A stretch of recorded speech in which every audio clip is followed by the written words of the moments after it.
Cześć, dzień dobry. Mówi Dorota Frajtak z kreatywnie.com. Dziś mam dla Ciebie projekt misy PowerTex w technice Stone Art. No i kilka ciekawostek w związku z tym. Na początek, z czego taką misę wykonać? Wystarczy po prostu połowa kuli styropianowej.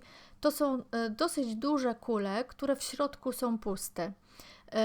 I wystarczy tą kulę dookoła ściąć po skosie, tak żeby pozbyć się fabrycznych brzegów, a następnie nagrzewnicą topię ten styropian po to, żeby zniknęła struktura właśnie tego cięcia i zniknęła struktura styropianowa.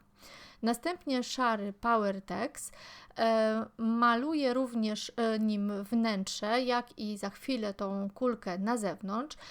Środek dosyć mocno wcieram, tak żeby w tą całą strukturę przypaloną, przytopioną mi się to wszystko dostało, żeby nie było widać białych śladów styropianu, a następnie maluję tą kulkę na zewnątrz.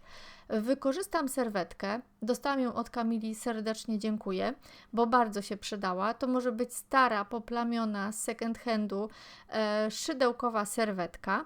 Może być również przemysłowo zrobiona, nie ma znaczenia, fajna struktura tutaj powstanie i przesączam tą serwetkę na wylot szarym PowerTexem, dociskam ją mocno, a następnie sięgam po proszek Stone Art. Jest to proszek, dzięki któremu powstanie efekt kamienia. Jest to celuloza w proszku.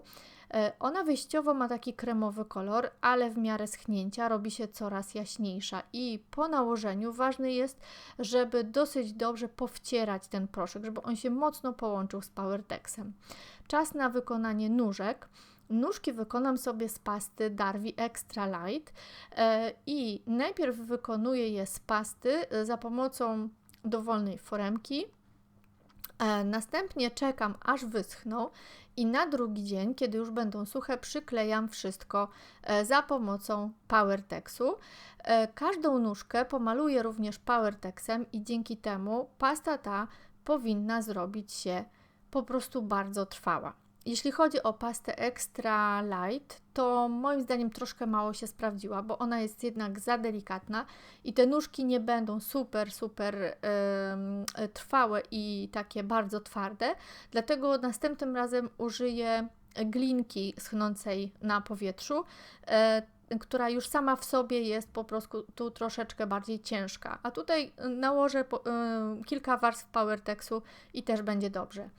Wnętrze miski opryskałam metaliczną farbą akrylową La Pajarita, to jest złoty i ta farba jest rozwodniona i następnie wykonałam mnóstwo oprysków i kiedy wszystko już jest suche, zaczynam wykańczać całość woskiem. To trochę zaskakujące, ten wosk całkowicie zniknie, misa z powrotem wraca do swojego odcienia i będzie bardziej trwała.